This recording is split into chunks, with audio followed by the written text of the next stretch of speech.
Hey everybody, and welcome back to Sophisticakes by Mary. For this cake, I had an idea. I wanted to do a messy bun cake, and I wanted to make it a 2D character. So this is what I came up with. I hope you enjoy.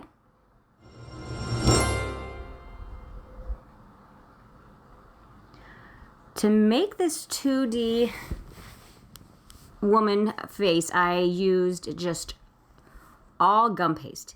And because I wanted it to firm up as I was working with it, and before I applied it to the cake, I didn't want it to get soft on me.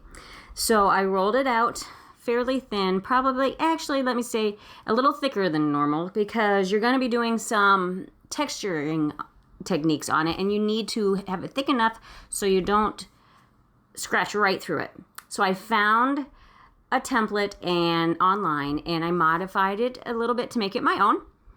And then I taped it down on top of my mat, on top of the gum paste. This will hold it in place while I use my veining tool to mark out all of the lines. Anything I needed to know where it was going to be later so that I could paint it in. Now you need to press fairly firmly on this, but you don't want to push through your paper, because this is just regular printer paper. You want to basically leave an impression on the gum paste underneath of it. You can use whatever tool you want. This is my favorite tool, this veining tool. I use it for a lot of things. And I'm just kind of feeling through the paper to make sure that you can see an impression or feel it. So if you feel it, you know you can see it. And it doesn't show up very good on camera. In real life, you can see your markings a little bit better. Something with the glare of the camera light, or the lights, and the white of the gum paste make it a little hard to see on camera. But I'm using my X-Acto knife, and I am just going around and I'm cutting out the outline of my character. Make sure that you're using a sharp X-Acto knife, or it can kind of snag on your product and pull it, and it just makes things a lot harder. And I'm just going in and I'm marking some hairlines. At this point, I wasn't exactly sure how I was going to tackle this. I just know that I needed my outline to start off with. So I just kind of started with that and kind of made it up as I went. Honestly, I had an overall idea, but I wasn't sure. You know, things change as you go. And I did end up changing this as I went. A little bit. I originally wanted to do a 3D bun on top, but time constraints and just not sure how I was going to blend that bun into a flat 2D image on the front. I just went ahead and went with this entire thing doing it 2D. And I'm using an edible pen, an edible marker. And first things first is to mark out your outline.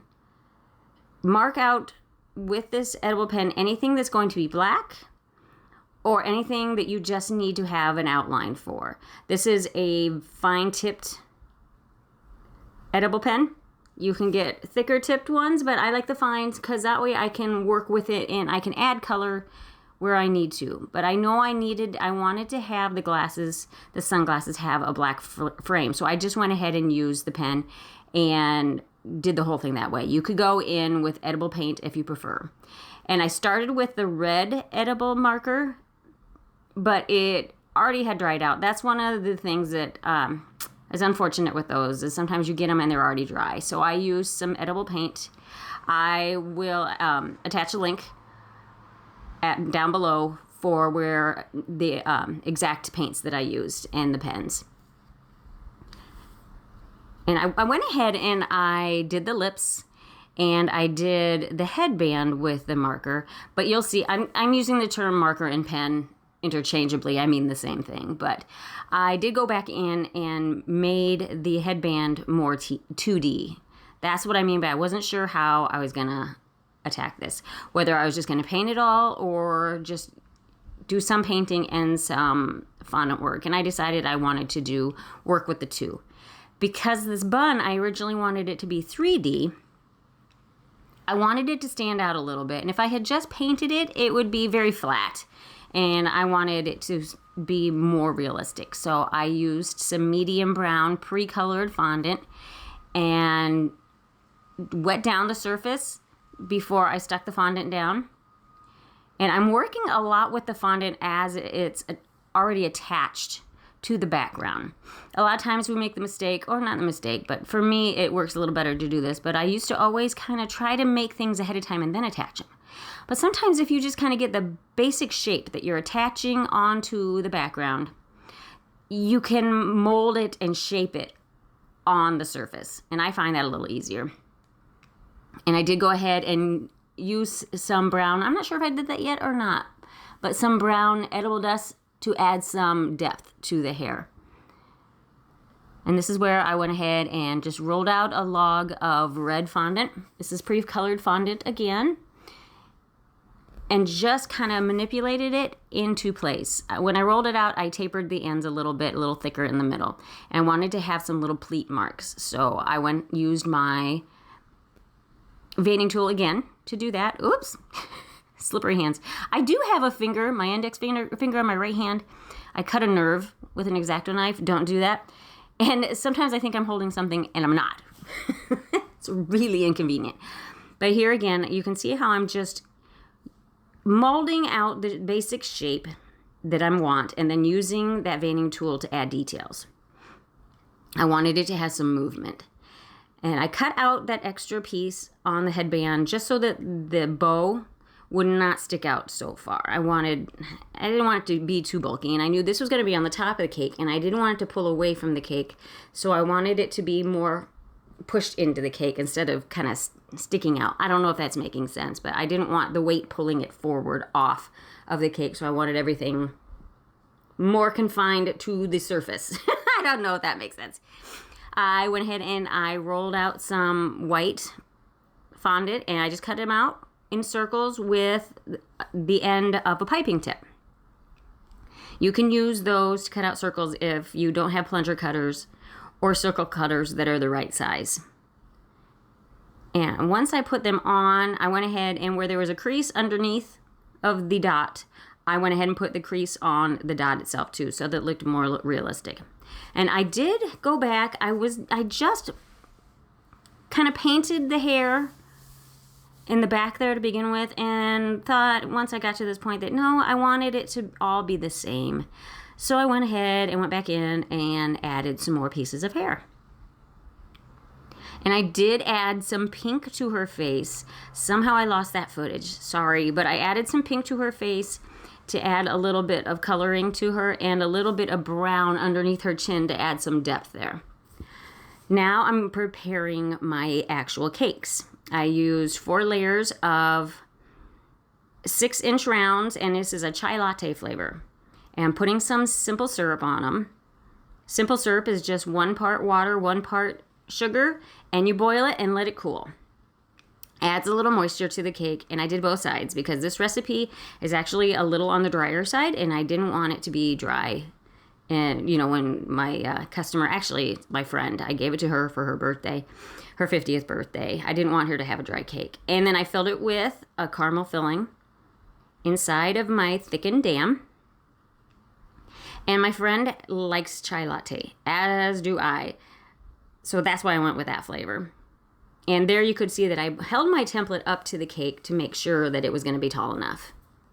Now you guys, if you've seen any of my videos, you've seen me do this filling and crumb coating and frosting quite a few times, but I'll go ahead and explain again. I use a thickened buttercream, which is just adding extra powdered sugar to my regular buttercream recipe for the dam. And then once I've layered the layers of cake, I go back and I kind of push some more of that in between the layers to make sure that none of the filling is going to come out, because I hate bulges.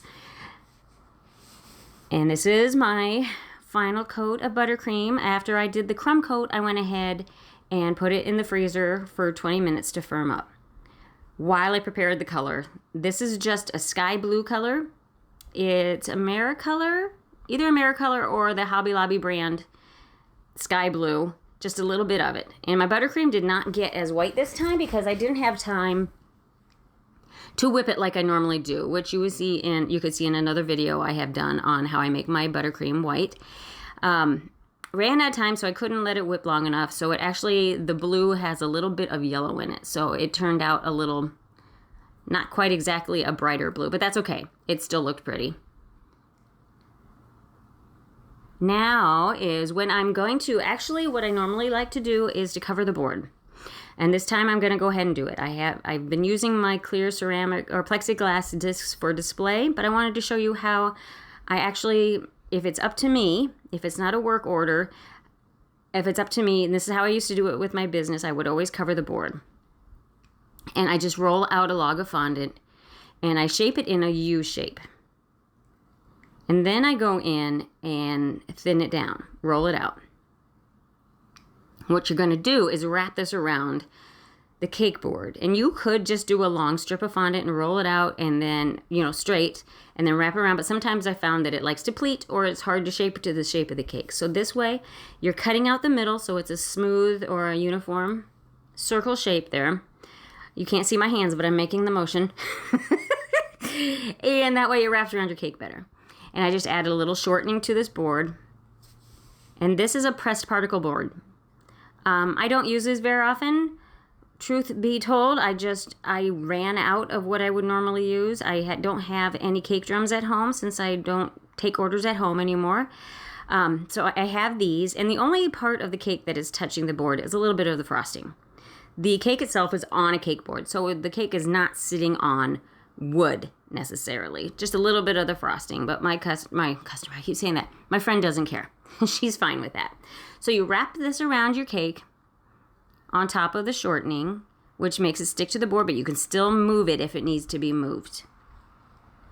Rub out that seam a little bit after you have cut the pieces so that they meet flush, and run a sharp knife around the outside edge of the board to cut off the excess.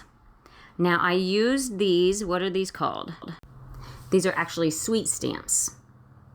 They're very, very handy. I am really not that good at piping font at all. So I like to use these sweet stamps to impress the shape of the letters into your fondant. I will attach a link for these as well. And then I use a combination of these little tiny art bottles. They have like a needle fine point tip to them to fill in my paint. And then I use a brush to kind of spread it out. The sweet stamps are very convenient, but can be a little hard sometimes to get the paint to look real good. I mean, it looks good, but it's hard to keep it from getting on the sides of the letters.